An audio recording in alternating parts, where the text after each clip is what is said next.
살아있는 한국사 6번째 이야기. 조선 중기 씨앗과 꺾임, 남명 조식에서 정조의 꿈까지. 경남 산청, 지리산 천왕봉이 보이는 산천제. 한 선비가 두 가지를 몸에 지니고 살았습니다. 방울과 칼. 방울은 말합니다.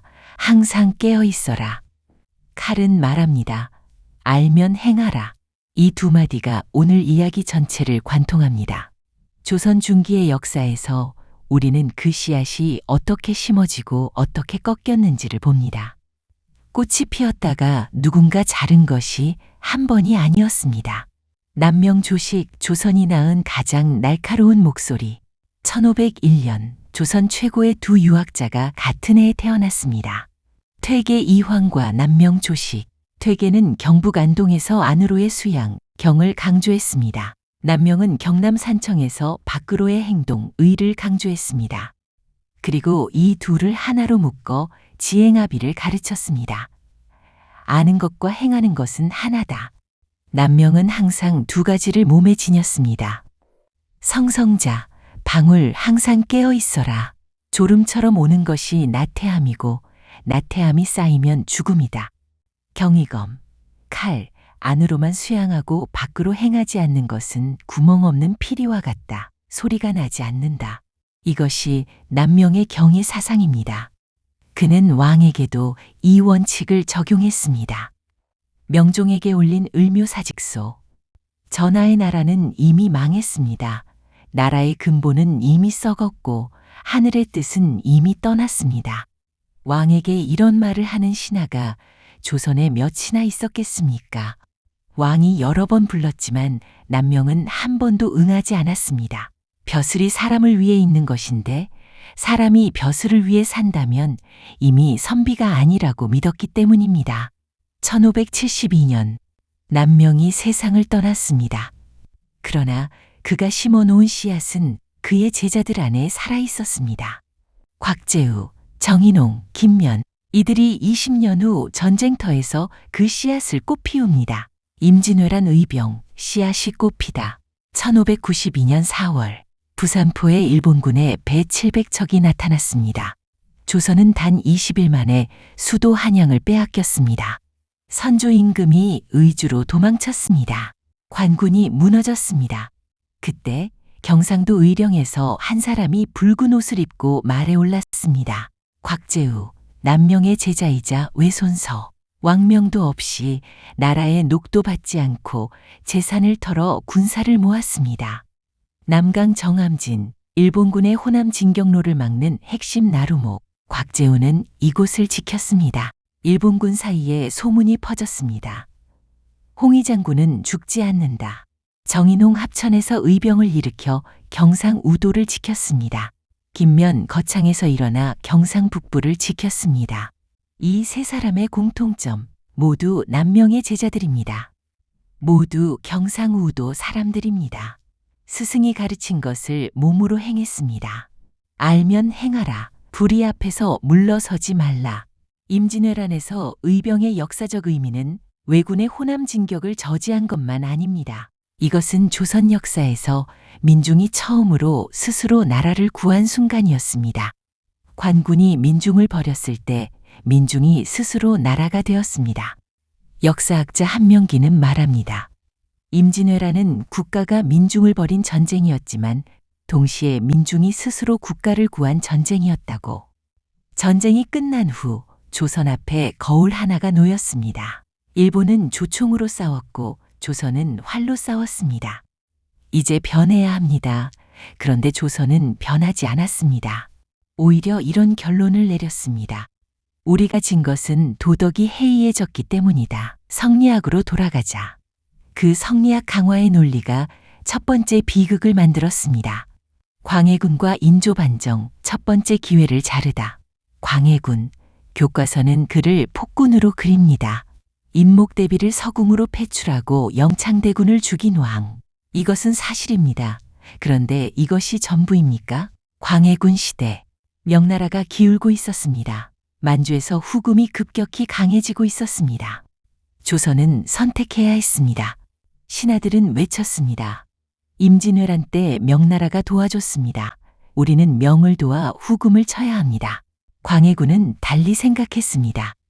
명나라는 기울고 있다. 후금은 강해지고 있다. 우리가 살려면 중립을 지켜야 한다. 명의 요청으로 명나라에 파병하면서 그는 장군 강옥립에게 비밀 지시를 내렸습니다. 싸우다가 형세가 불리하면 항복하라. 이것이 실용적 중립 외교였습니다. 그리고 내정에서 중간 상인들이 특산물 납부를 대행하며 백성에게 몇 배를 착취하는 구조인 공납제도를 개혁해 공납을 쌀로 통일하여 중간 착취를 차단하는 대동법을 실시했습니다. 백성에게는 혁명이었습니다. 공납으로 이익을 보던 기득권에게는 악몽이었습니다. 1623년 인조 반정, 서인들이 군사를 일으켰습니다. 명분은 이것이었습니다. 광해군은 명나라를 배신하고 임목대비를 패출하고 영창대군을 죽인 폭군이다. 그러나 역사학자들은 이렇게 읽습니다.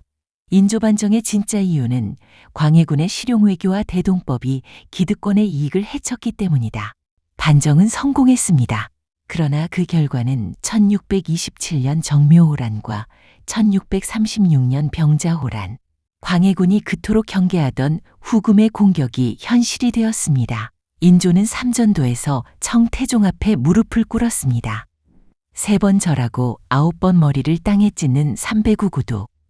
광해군의 중립외교로 피하려 했던 굴욕이 인조반정으로 현실이 되었습니다. 이것이 조선 역사상 첫 번째 개혁의 좌절이었습니다. 실용적 개혁의 가능성이 이념적 명분에 의해 잘린 순간, 그리고 이 선택의 대가를 백성들이 치렀습니다. 예속 논쟁 이념이 나라를 삼키다. 인조반정 이후 조선 조정은 새로운 소용돌이에 빠졌습니다. 예속 논쟁, 표면적으로는 이것이었습니다. 효종을 이어 현종이 왕으로 즉위하자 효종상의 자의 대비가 몇 년 상복을 입어야 하는가? 1년이냐 3년이냐? 이것으로 수십 명이 유배가고 죽었습니다. 현종과 숙종 시대를 걸쳐 20년 이상 조정을 뒤흔들었습니다. 왜 그랬을까요? 상복의 기간을 정하는 것은 어느 당파의 주장이 옳은가의 권력 다툼의 무기가 되었습니다. 남인과 서인이 왕과 왕비의 적장자 여부를 놓고 상복 기간으로 싸웠습니다. 이념이 이치를 삼킨 것입니다. 같은 시기 유럽에서는 무슨 일이 일어나고 있었습니까? 뉴턴이 만유인력을 발견했습니다. 갈릴레이가 지동설을 증명했습니다. 세계가 변하고 있었습니다. 조선은 상복 기간을 두고 논쟁했습니다. 이것이 조선의 비극입니다. 예는 중요합니다. 그러나 예가 이념 권력의 도구가 되었을 때 그것은 더 이상 예가 아닙니다. 남명이 그토록 경고했던 것, 구멍 없는 피리는 소리가 나지 않는다. 안으로만 수양하고 밖으로 행하지 않는 것. 예속 논쟁은 그 경고가 현실이 된 것이었습니다. 영조의 탕평, 그리고 사도세자의 비극. 예속 논쟁의 소용돌이가 가라앉은 후 조선의 강한 왕이 등장합니다. 영조, 제위 52년 조선 역대 최장 제위왕. 그는 선언했습니다. 당쟁을 끝내겠다. 어느 당파도 편들지 않고 인재를 고루 등용하겠다는 탕평책을 쓰겠다라며 성균관 앞에 탕평비를 세웠습니다. 균역법 실시, 형벌 완화, 출판과 학문 장려. 그러나 영조에게는 역사상 가장 비극적인 선택이 있었습니다. 1762년 영조는 자신의 아들 사도세자를 뒤주안에 가두어 굶겨 죽였습니다. 사도세자를 지지하는 당파와 반대하는 당파가 갈렸고 영조는 결국 정치적 선택을 한 것이었습니다. 탕평을 외쳤지만 당쟁의 구조는 사라지지 않았습니다. 그리고 그 구조의 희생양이 자신의 아들이 되었습니다. 정조의 꿈, 가장 가까이 다가간 가능성, 사도세자의 아들. 아버지가 뒤주에서 죽는 것을 보았습니다. 11살의 나이에 그 아이가 왕이 되었습니다. 정조 1776년 즉위, 그는 왕이 되자마자 선언했습니다. 나는 사도세자의 아들이다. 그리고 이렇게 말했습니다. 나는 군사다. 왕이면서 동시에 스승이 되겠다. 규장각, 당파에 관계없이 젊고 뛰어난 학자들을 등용했습니다. 심지어 서울도 등용했습니다. 이덕무, 박재가 유득공, 서울 출신이어서 아무리 뛰어나도 벼슬길이 막혔던 사람들. 정조는 이들에게 기회를 주었습니다. 수원 화성, 정약용이 설계한 거중기, 도르래의 원리를 이용한 건설기계. 이 기계 하나로 화성건설 비용이 크게 줄었습니다. 정조는 기술에 관심이 있었습니다. 서양 학문에도 문을 열었습니다. 수원 화성은 단순한 성이 아니었습니다. 이것은 새로운 수도의 꿈이었습니다. 당쟁의 소용돌이인 한양을 벗어나 새 출발을 하겠다는 의지였습니다. 신해통공 1791년 시전 상인들의 독점을 폐지해 누구나 장사를 할 수 있게 했습니다. 조선 역사에서 유례없는 경제 자유화였습니다. 정조는 잠을 4시간밖에 자지 않았다고 합니다. 새벽에 독서하고 낮에는 정무를 보고 밤에는 학자들과 토론했습니다. 역사에서 가장 공부를 많이 한 왕 중 하나, 가장 개혁 의지가 강했던 왕 중 하나. 1800년 6월 정조가 갑자기 세상을 떠났습니다. 나이 49. 독살설이 아직도 떠돌 만큼 석연치 않은 죽음. 정조가 세상을 떠나던 날 수원 화성은 완성되어 있었습니다. 그러나 새로운 나라의 꿈은 완성되지 못했습니다. 뒤를 이은 것은 11살 어린 왕 순조, 그리고 세도 정치가 시작되었습니다. 정조가 생전에 그토록 걱정했던 바로 그것이 현실이 되었습니다. 클로징.